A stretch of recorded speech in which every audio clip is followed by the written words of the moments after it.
La forêt des oubliés. Il était une fois un groupe d'amis qui venaient de finir leurs études. Ils avaient décidé tous ensemble de faire du camping en forêt pour Halloween, leur fête préférée à tous les 6. Il y avait Suzanne et sa sœur Charline, le petit copain de cette dernière, Wyatt. Il y avait aussi Pierce et sa cousine Tess, et enfin Tina.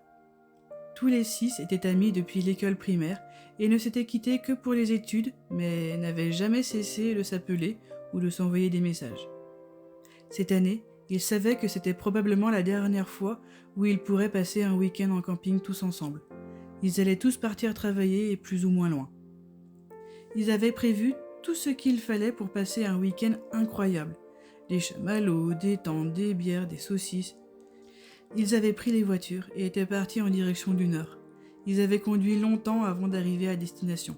Une immense forêt qui s'étendait sur plusieurs hectares. Certains disaient même que Bigfoot y vivait. Ils se garèrent sur un parking de randonnée et partirent avec leurs affaires à la recherche d'une clairière où poser leur campement. Ce fut au bout d'1 heure de marche qu'ils trouvèrent leur bonheur. Ils montèrent les tentes, préparèrent un feu de camp et allèrent ramasser plein de bois mort. Wyatt, qui avait fait des études de botanique, connaissait les champignons. Il proposa donc d'en ramasser pour le dîner du soir. Mais il avait envie que la soirée soit un peu plus animée. Alors, au milieu des champignons normaux, il y glissa 1 ou 2 champignons spéciaux pour mettre un peu plus de fun. Pendant ce temps, les filles cherchaient du bois pour alimenter le feu pendant la soirée. « Comment ça se passe avec Wyatt ?» demanda Tess. « Ça se passe bien ? Il m'a demandé de vivre avec lui, confessa Charline. « Ça, c'est super, parce que moi, j'allais devoir quitter notre appartement. On m'a proposé un travail loin de chez nous, » annonça Suzanne. Et la discussion continua ainsi sur les dernières nouvelles des différents membres du groupe et quelques ragots. Pierce, quant à lui, était resté au camp pour mettre en place les dernières affaires.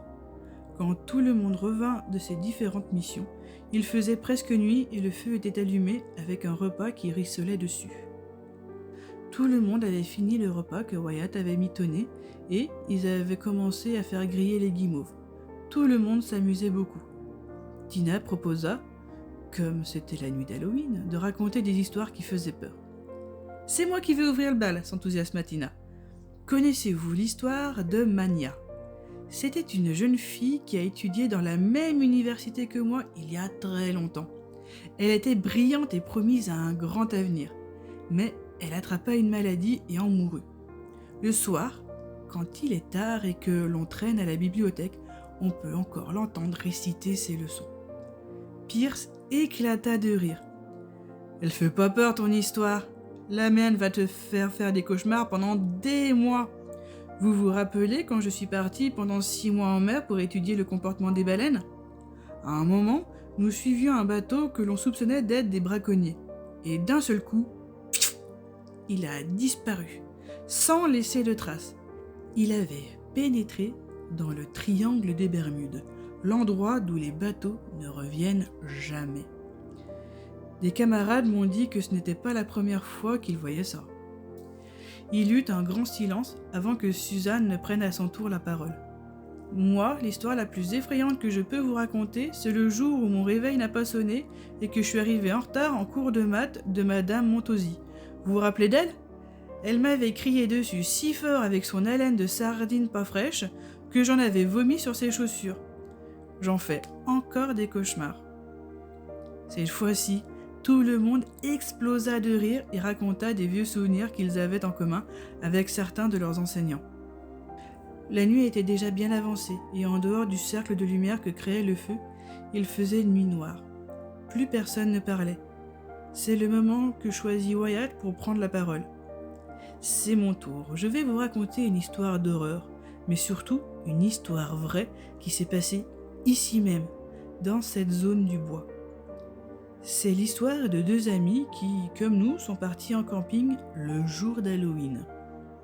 Tout se passait bien, le campement était installé, le feu était prêt, et la nuit tombait quand soudain, un bruit étrange se fit entendre, comme quelqu'un qui marche sur une branche. Le bruit ne se fit pas entendre une autre fois. Les 2 amis pensèrent donc que c'était un animal, et la soirée continua. plus tard, l'un des deux amis remarqua que des yeux jaunes les regardaient. Il dirigea sa torche dans la direction, mais plus rien. Ils se séparèrent pour chercher dans les environs s'ils trouvaient des traces de rôdeurs ou d'animal, mais rien. Ils revinrent donc au feu de camp, mais ils ne se sentaient pas à l'aise, comme s'ils étaient espionnés. La nuit était déjà bien avancée, mais ils avaient tellement peur qu'ils ne pouvaient dormir. Ils restèrent donc près du feu à se raconter des histoires, des ragots de l'école, etc. Mais au bout d'un moment, l'un des deux amis ne put résister plus longtemps et s'endormit. C'est alors qu'il y eut un autre craquement, et le garçon qui ne dormait pas prit ses affaires et partit. Quand l'autre garçon se réveilla à l'aube, il était seul, et le feu s'était éteint. Il lança l'alerte, et les recherches se mirent en place, mais même après plusieurs jours à fouiller dans la forêt, il ne réapparut pas.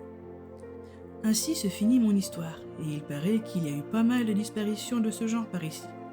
Il est rentré chez lui parce qu'il avait eu trop peur, c'est tout.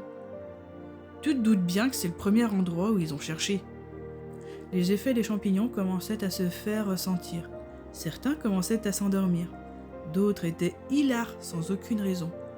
Mais pour les derniers, ils commençaient à entendre des bruits, des craquements qui venaient du bois qui les entourait. Ils étaient pris de crises d'angoisse.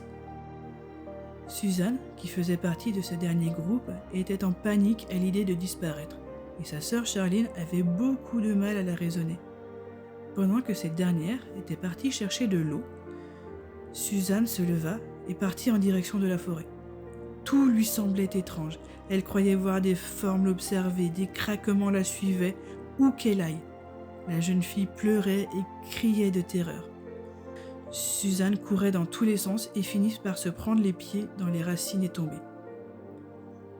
Elle se blottit au creux d'un arbre, elle se couvrit les yeux, se boucha les oreilles et attendit. À force d'attendre, elle finit par s'endormir comme tous ses camarades sur le camp. Quand le jour se leva, tout le monde se réveilla sur le bivouac, tous un peu dans le brouillard de leur soirée de la veille. Mais Suzanne manquait à l'appel, et personne ne se souvenait de son départ. Tous se mirent en route pour la trouver. Ils arpentèrent la zone en criant son prénom, mais Suzanne avait fait plus de chemin que ses camarades pensaient. Suzanne, elle aussi, s'était réveillée entre les racines d'un gros arbre. Le souvenir de la soirée était flou, et elle ne savait pas ce qu'elle faisait ici. Heureusement, pendant ses études, elle avait suivi un stage de survie. Elle put donc s'orienter et prendre la direction qui lui semblait la plus appropriée pour retrouver le camp et ses amis. Elle marcha longtemps. De temps en temps, Suzanne essayait d'appeler ses amis, mais en vain. Il fallut encore un moment pour qu'elle finisse par entendre une voix familière l'appeler. Ils se retrouvèrent tous et rentrèrent au camp. Tous ensemble, ils essayèrent d'assembler les souvenirs qu'ils avaient de la soirée pour savoir ce qui s'était passé. Wyatt finit par leur avouer pour les champignons. Bien sûr, ses amis étaient un peu fâchés, mais comme tout était bien qui finissait bien, ils passèrent l'éponge. Mais ils lui firent promettre de ne plus jamais recommencer.